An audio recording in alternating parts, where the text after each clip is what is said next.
Hello guys, कैसे हैं आप सब। आई होप आप सब बहुत अच्छे होंगे। तो वेलकम है आपका रियांश मॉम व्लॉग में। तो फ्रेंड्स, अभी है शाम का टाइम और आज का व्लॉग स्टार्ट किया है हमने शाम से। तो ऊपर आए हैं वॉक करने के लिए।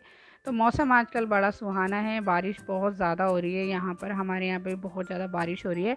तो मैंने कहा चलो क्यों ना ऊपर अच्छा सा मौसम के मज़े ले लिए जाएँ। और ऊपर आ गए हैं, थोड़ी वॉक करेंगे, बाकी थोड़ा प्लांट्स वगैरह को भी देख लेते हैं, प्लांट के साथ थोड़ा टाइम स्पेंड कर लेते हैं। तो अच्छा लगता है, अपने आप को भी पता है, प्लांट के साथ आप बैठ के देखिए, बहुत सुकून मिलता है और बहुत अच्छा लगता है, खुद को भी बड़ी खुशी होती है। तो बस मैंने कहा चलो थोड़ी देर ऊपर चलते हैं और उसके बाद अपने जो भी काम है वो करेंगे। तो फ्रेंड्स, आज हम बात करने वाले हैं कुछ ऐसे टॉपिक पर जो हर कोई चाहता तो है बनना, कोशिश भी करता है, पर कभी कभी कुछ बातों से चूक जाता है। तो आज उसी पे हम बात करने वाले हैं। अगर आपको वीडियो अच्छी लगती है तो प्लीज़ लाइक सब्सक्राइब ज़रूर कर दीजिएगा। ऐसी ही मोटिवेशनल वीडियो हम आपके लिए हमेशा लाते रहेंगे।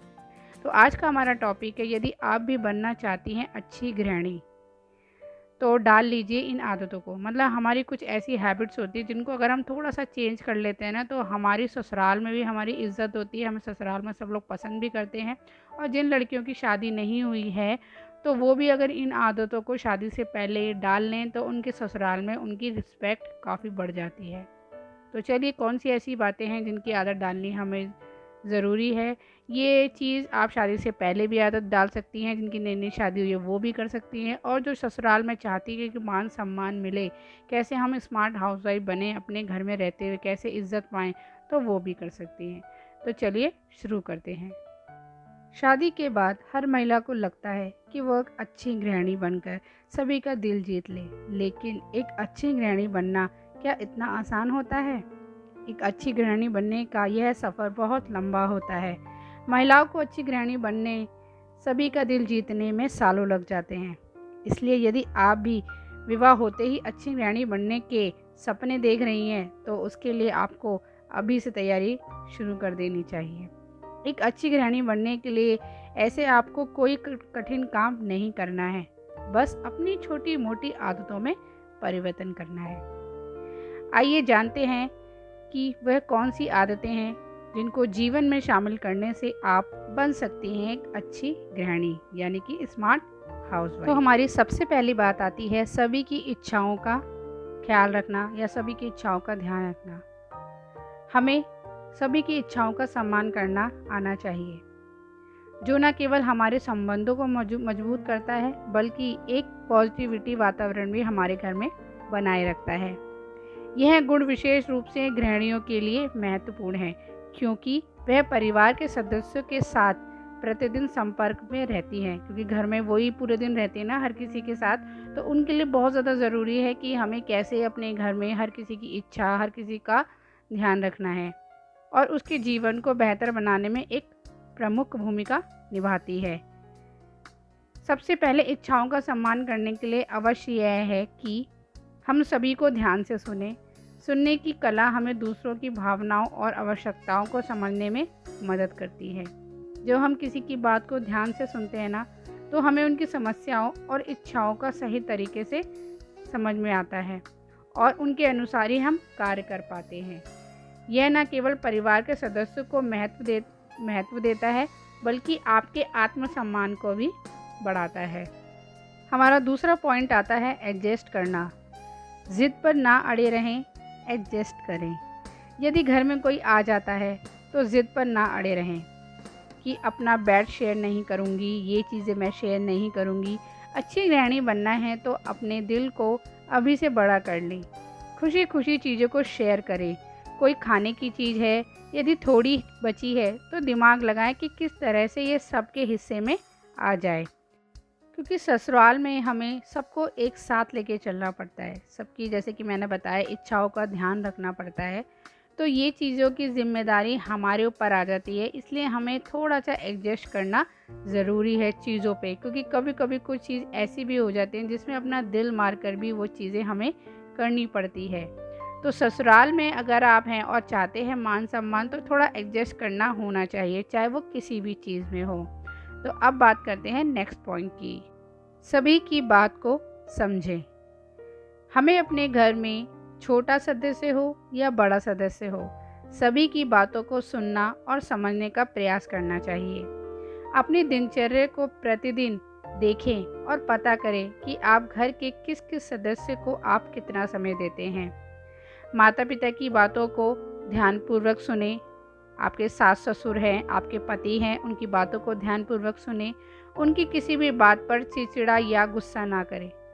कोई बात पसंद नहीं आती है तो उसे अलग अलग पहलुओं से समझाने का प्रयत्न करें। मतलब उन्हें कोशिश करें कि आपको उनकी, मैं ये नहीं कहती कि आपसे आपके ससुराल वाले या आपका पति कुछ भी कहें तो आप चुपचाप सुन लीजिए, नहीं।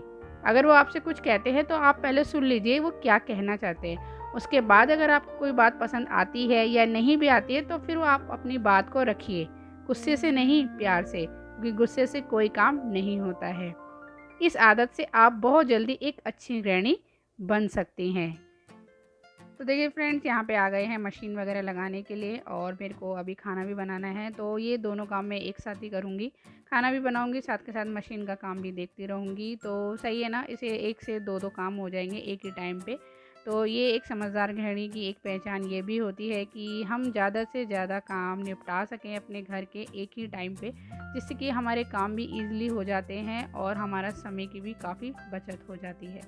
तो मुझे खाना भी बनाना है, तो मैंने कहा चलो मशीन अपना चलती रहेगी। और शाम को कपड़े धुल जाते हैं ना, तो सुबह मॉर्निंग में फटाफट से डल जाते हैं, पूरा दिन होता है धोने के लिए। नहीं तो ये होता है ना, शाम सुबह अगर मशीन लगाओ ना तो पूरा टाइम निकल जाता है, एक्स्ट्रा टाइम देना पड़ता है। और ऐसे मैं अपने 2-2 3-3 काम जो है मैं एक साथ कर लेती हूँ। तो बस यहाँ पे मशीन लगा दी है, वो चलती रहेगी। बाकी यहाँ पे आज मैंने फली की सब्ज़ी बनाई है।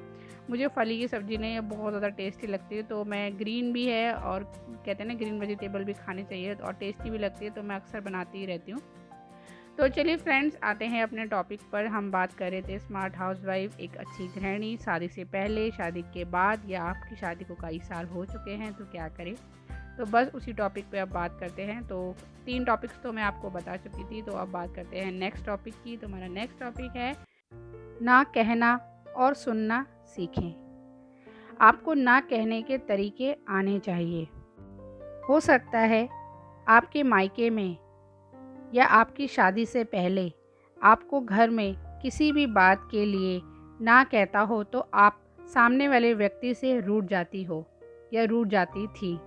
लेकिन ससुराल में यह सब नहीं चलता है। ससुराल में यदि कोई बड़ा आपको ना कहता है तो आप उनसे बहस नहीं कर सकते। हाँ, लेकिन आप उन्हें समझाने का प्रयत्न अवश्य कर सकते हो। साथ ही कोई बात आपके स्वभाव के विरुद्ध हो या कोई काम आप नहीं करना चाहते हो तो उसके लिए भी आपको ना कहने का तरीका आना चाहिए, लेकिन गुस्से से नहीं, प्यार से। कभी कभी ऐसा होता है कि बड़े लोग हमसे कुछ ऐसी बातें रख देते हैं जो हम नहीं करना चाहते हैं, या हमारे हस्बैंड हमसे कुछ ऐसी बातें बोल देते हैं जो हमें पसंद नहीं आती है, तो उसको प्यार से आप समझाइए उनको। अगर आप ना भी करना चाहते हैं तो प्यार से कीजिए, ताकि सामने वाले को भी बुरा ना लगे और वो चीज़ भी आपकी ईज़िली हो जाए। तो फ्रेंड्स, जाते जाते कुछ और बातें मैं आपसे शेयर करने वाली हूँ। अच्छी गृहिणी के लिए स्वादिष्ट और पौष्टिक खाना बनाना भी आना चाहिए। परिवार के सदस्यों की पसंद और उनकी स्वास्थ्य ज़रूरतों का भी ध्यान रखना ज़रूरी है। घर की साफ़ सफाई का ध्यान रखना भी बहुत ज़्यादा ज़रूरी है। खुद को आत्मनिर्भर बनाना भी ज़रूरी है। अगर संभव हो तो घर से ही कुछ काम करना सीखें। अगर आपको लगता है कि आप घर बैठे कुछ पैसा कमा सकती हैं तो ज़रूर कीजिए। घरेलू समस्याओं का समाधान जल्दी और सही तरीके से करना आना चाहिए। धैर्य और समझदारी से काम लेना चाहिए। खुद के स्वास्थ्य का ध्यान रखना भी ज़रूरी है। स्वस्थ रहेंगे तो ही अपने परिवार का ख्याल अच्छे से रख सकेंगे। अपनी सोच को हमेशा पॉजिटिव रखिए। तो चलिए फ्रेंड्स, इसी के साथ करते हैं वीडियो का एंड। वीडियो अच्छे लगे तो लाइक कर दीजिएगा। अब आपसे मिलेंगे नेक्स्ट वीडियो में, तब तक के लिए बाय बाय।